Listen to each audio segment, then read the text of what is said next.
दोस्तों कैसे ये छोटा बच्चा और चीता गहरे दोस्त बने, आगे देखते रहिए, आपको इसका जवाब जरूर मिल जाएगा। फिल्म की शुरुआत एक खूबसूरत जंगल से होती है जहाँ पर हमें बहुत से तरीकों के प्यारे जानवर दिखाए जाते हैं और वहाँ पर एक मादा चीता भी होती है और उसके बहुत से क्यूट 2-3 बच्चे भी है। वो अपने बच्चों की देखभाल कर रही है, लेकिन अचानक से उस शांति भरे जंगल में जानवरों के चिल्लाने की आवाज आती है। वहाँ पर और कोई नहीं बल्कि शेर यानी जंगल का राजा आ चुका होता है। अब ये शेर इन बच्चों की माँ चीता के पीछे पड़ जाता है, जिसे वो कुछ देर बाद मार देता है। ये पूरी घटना उस चीता के बच्चे देख लेते हैं, जिन्हें देखकर हमें ये पता चलता है कि वो बच्चे बड़े दुखी है, क्योंकि दोस्तों चाहे जो हो माँ तो माँ होती है, चाहे वो जानवरों की ही क्यों ना हो। यहाँ पर हमें ये समझ भी आता है कि माँ अपने बच्चों के लिए कुछ भी कर सकती है। अब इसके बाद रात होती है और उसमें से एक बच्चा चलते हुए सड़क के बीच आ गया होता है और तभी वहाँ पर एक कार आती है जो इस बच्चे को देखकर रुक जाती है। उस कार में से जेहन नाम का लड़का और उसके पिता पीटर कार से बाहर आकर उस बच्चे को देखते हैं। इन दोनों को लगा कि इस बच्चे को कोई मार डालेगा या वो अकेले यहाँ मर जाएगा, इसलिए जेहन उसे उठाकर अपने घर ले आता है। इस बच्चे को देख जेहन की माँ बहुत खुश होती है, क्योंकि आज से पहले इसने ऐसे जानवर को अपने घर कभी नहीं रखा था।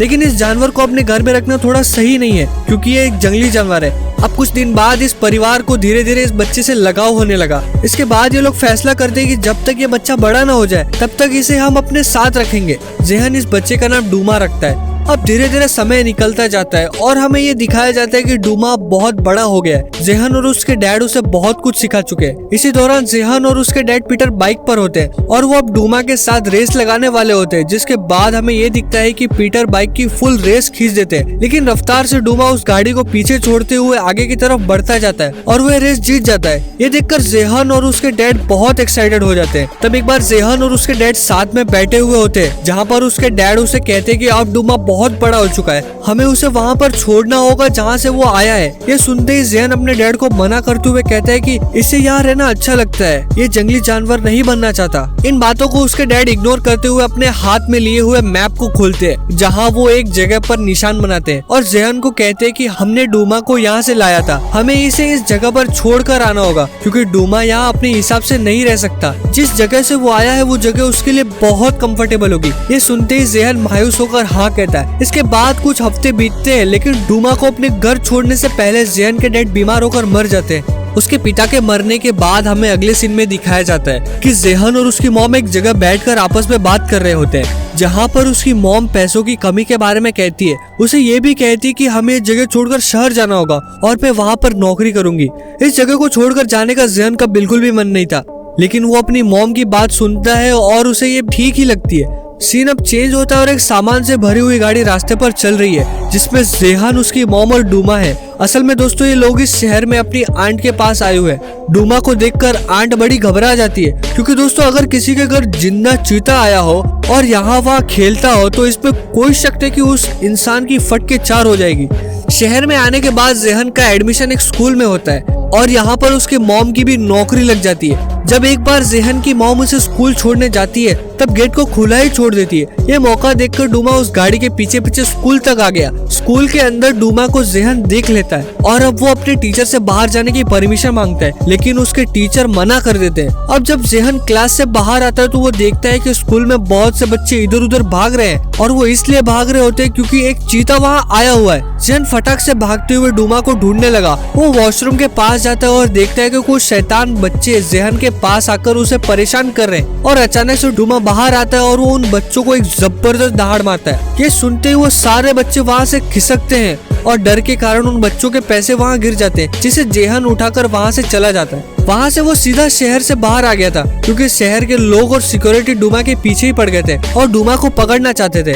अब इधर उधर भटकते हुए जेहन को अपने पिता की कही हुई बात याद आती है। उसके पिता ने उसे कहा था कि डूमा को उसकी जगह छोड़कर आना होगा जहाँ से उसे हम लाए थे, वहाँ पर वो सेफ रहेगा। ये सब याद आने के बाद जेहन अब फैसला करता है कि वो खुद अकेला डूमा को उसकी जगह छोड़कर आएगा। और अब क्या, वो अपने गैराज से अपने पिता की पुरानी बुलेट बाइक निकालता है और डूमा को लेकर वहाँ से रवाना होता है। लेकिन जाने से पहले वो अपनी मॉम के लिए एक चिट्ठी लिखता है, जिसपे वो ये कहता है कि मैं डूमा को उसकी जगह छोड़कर वापस से बहुत जल्दी आ जाऊंगा। इस लेटर को उसकी मॉम पढ़ लेती है और नेक्स्ट सीन में हम देखते हैं कि जेहन और डूमा अपने सफर पर निकल पड़े। कुछ सफर के बाद वो एक जगह रुकते हैं और जेहन मैप निकाल कर चेक करता है जहाँ उसके डैड ने निशान लगाया था। चेक करने के बाद वो वहाँ से निकलते हैं और आगे आने के बाद उसकी गाड़ी का पेट्रोल खत्म हो जाता है, जो कि उसके लिए बहुत बड़ी प्रॉब्लम प्रॉब्लम है। वो ऐसी जगह फंस चुका था जहाँ सिर्फ बंजर जमीन के अलावा और कुछ भी नहीं है। वो गाड़ी को धक्का देते हुए आगे चलता जाता है और कुछ देर आने के बाद उसे क्रैश हुई प्लेन दिखती है। वो उस प्लेन की छाव में डूमा को लेकर आराम करने लगा। यहाँ पर ना ही तो कुछ खाने के लिए और ना ही कुछ पीने के लिए। वो यहाँ पर बहुत थक चुका था,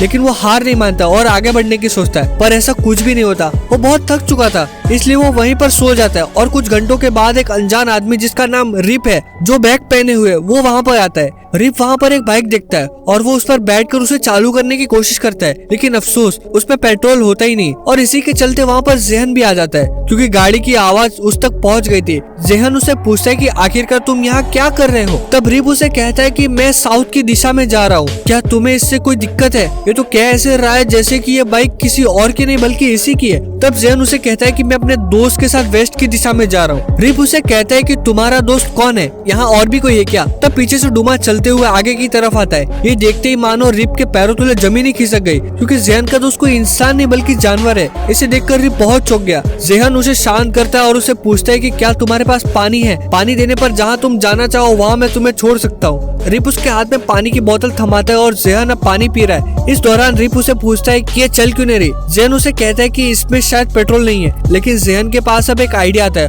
वो उस क्रैश प्लेन में से पैराशूट निकाल कर अब बाइक के ऊपर लगाता है, ताकि हवा की मदद से ये बाइक आगे की तरफ बढ़ चले। शायद इसे एक आइडिया मैन वर्सेस वाइल्ड के बेयर ग्रिल को देखकर आया होगा। अब हवा चलती है और वो पैराशूट धीरे धीरे फूलने लगा और ये बाइक चलाते हुए अपनी रफ्तार पकड़ लेती है। जेहन का ये आइडिया एकदम सक्सेसफुल साबित हुआ। अगली तरफ जेहन की मॉम बहुत टेंशन में है और जेहन के लिए मिसिंग पोस्टर इधर उधर चिपकाने लगती है। वापस से हमें जेहन का सीन दिखाया जाता है, क्योंकि रास्ते के बीच अब सूखे पेड़ और पहाड़ आने शुरू हो जाते हैं, इसलिए उसे अपनी बाइक से उतरकर आगे का सफर चलते हुए तय करना होता है। अब इतने सफर के बाद इन्हें बहुत प्यास लगती है। तब रिप कहता है कि मैं कुछ करता हूँ और वो अब वहाँ खड्डा खोदने लगता है। बहुत गहरा खड्डा खोदने पर उसे पानी दिखाई देता है और वो एकदम रोमांटिक तरीके से पानी पीने लगा है। इन तीनों की प्यास बुझ चुकी थी, लेकिन ये लोग यहाँ पर सिर्फ पानी पीने से सरवाइव नहीं कर सकते, इन्हें कुछ खाना भी होगा। जेहन यहाँ झाड़ियों के बीच ऑस्ट्रिच को देखता है। इसे देखने के बाद जेहन डूमा को शिकार करने को भेजता है, लेकिन डूमा ने आज तक कोई भी शिकार ही नहीं किया था, जिस वजह से वो लोग ऑस्ट्रिच को तो नहीं खा पाते, लेकिन ऑस्ट्रिच के अंडे उन्हें जरूर मिल जाते हैं। और अब इन तीनों का यहाँ पर डिनर हो जाता है। खाने के बाद रिप जेहन से पूछता है कि तुम्हें अब जाना किधर है। तब जेहन उसे अपने डैड का दिया हुआ मैप दिखाता है। इस मैप को देखने के बाद रिप कहता है कि तुम जो ये जगह दिखा रहे हो वो यहाँ से बहुत दूर है, वहाँ तक पहुँचते पहुँचते शायद हम जिंदा भी रहेंगे या नहीं। जेहन कहता है कि चाहे जो हो मुझे वहाँ तक किसी भी हालत में पहुँचना ही है, मैं बिल्कुल नहीं डरता। रिप उसे कहता है कि तुम अपनी जान की परवाह किए बगैर वहाँ जा रहे हो, तुम्हें डरना होगा, तुम तो मरोगे ही, साथ में मुझे भी लेकर मरोगे। थोड़ी देर सोचने पर रिप मान जाता है और कहता है कि मैं तुम्हारे साथ आधे रास्ते तक आ सकता हूँ, इसके बाद तुम तुम्हारे रास्ते बनना, मैं मेरे रास्ते। इसके बाद ये लोग यहाँ पर रात बिताते हैं और सुबह होने पर ये लोग यहाँ से रवाना होते हैं। कुछ दूर आने के बाद जेहन को पता लगता है कि वो गलत दिशा में आगे बढ़ रहे हैं, यानी कि नॉर्थ की दिशा में। इसके बारे में वो रिप को कुछ नहीं बताता और आगे की तरफ बढ़ते रहता है। फिर उन्हें वहाँ खंडर जैसे पत्थर से बने हुए कुछ घर दिखते हैं और अचानक ऊपर से हेलीकॉप्टर उनकी तरफ आता है। तभी रिप सबको छुपने के लिए कहता है। ये हेलीकॉप्टर जेहन को ढूंढते हुए आया था और इस हेलीकॉप्टर में उसकी मॉम भी होती है, जो कि उसको ढूंढने के लिए अपनी पूरी जान लगा देती है। वो उसे नहीं ढूंढ पाती और अब वहाँ से वो हेलीकॉप्टर भी चला जाता है। जेहन ये सब अपनी आंखों से देख रहा था, लेकिन वो डूमा को यहाँ अकेले छोड़कर बिल्कुल भी नहीं जाना चाहता था, क्योंकि डूमा को वो अपना बहुत अच्छा दोस्त मानता था और डूमा भी उसका बहुत अच्छा दोस्त है।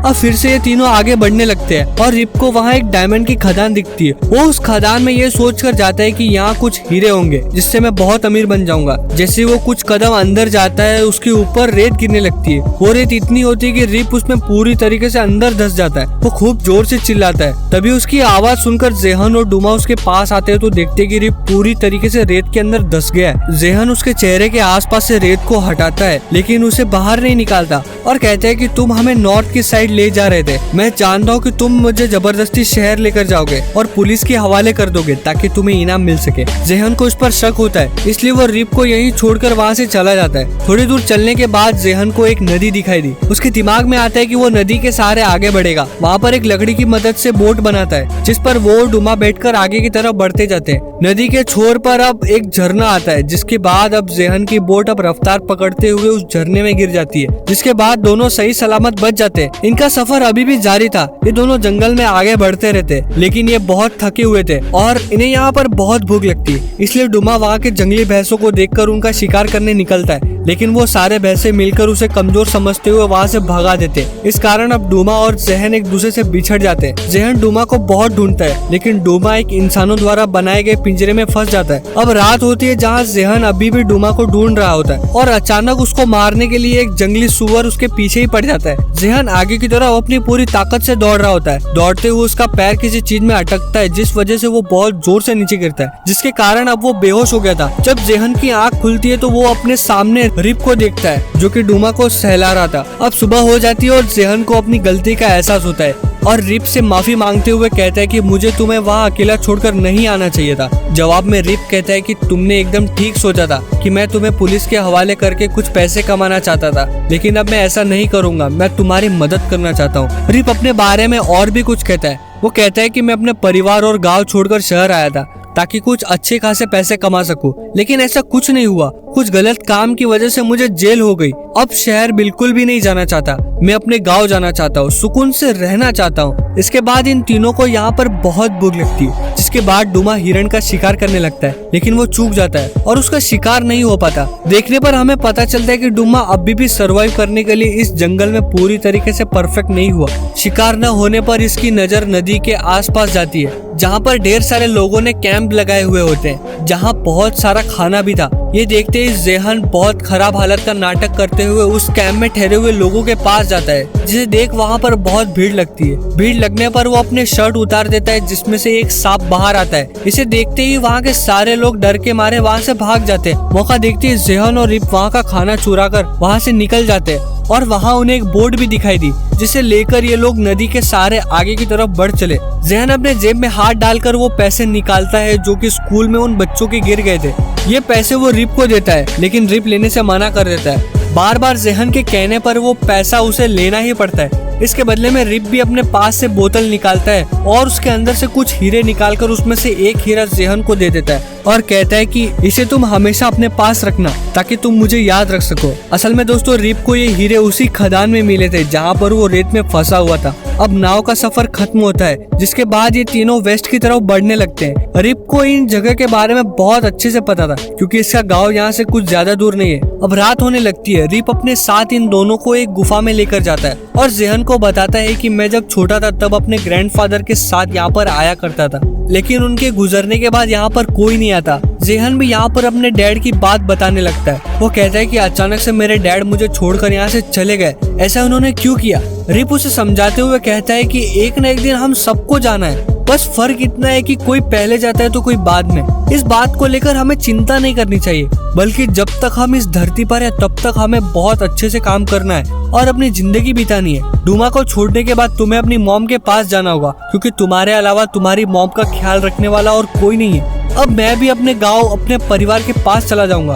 अगले सीन में अब सुबह होती है, जिसके बाद वो फिर से आगे बढ़ते हैं। आगे आने के बाद वहाँ पर मधुमक्खियों का झुंड आ जाता है, जो कि उन्हें काटने लगता है। रिप चादर निकालकर ज़ेहन को ढकता है और अब सारी मधुमक्खियां रिप को बुरी तरीके से काट लेती है और रिप यहाँ पर खुद को बहुत बचाने की कोशिश करता है, लेकिन वो नहीं बचा पाता। अब धीरे धीरे दिन बीत रहे होते हैं और रिप की हालत बहुत खराब होने लगती है। जहाँ जहाँ मधुमक्खियों ने उसे काटा था वहाँ उसे बहुत दर्द हो रहा था और उसका चेहरा मानो पूरी तरीके से सूज चुका था। उसकी शक्ल बिल्कुल भी पहचान में नहीं आ रही थी। ये आगे बढ़ते रहते और इसी बीच वहाँ बारिश होने लगी।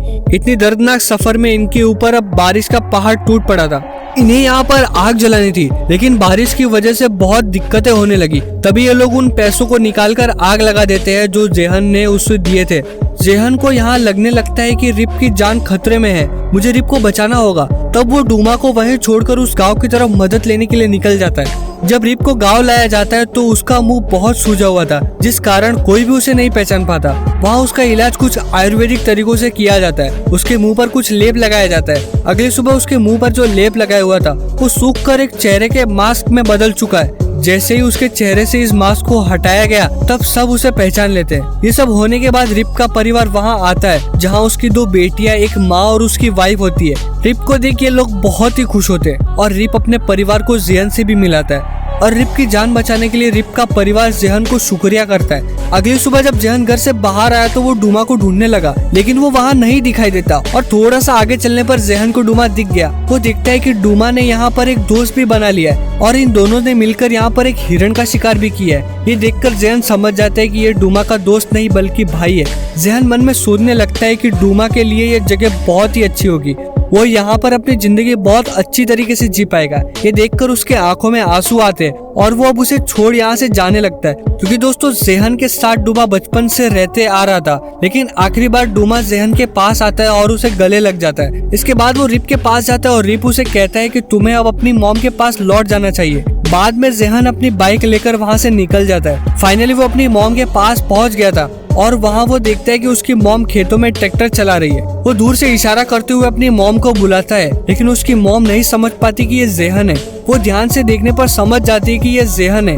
वो फटाक से ट्रैक्टर से नीचे उतरकर उसके पास दौड़ते हुए जाती है और अब वो दोनों एक दूसरे से गले मिल जाते हैं। और दोस्तों इसी के साथ ये मूवी की जबरदस्त एंडिंग होती है।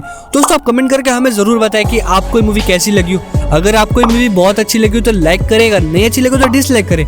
आपका इंपॉर्टेंट टाइम देने के लिए thank you and good bye.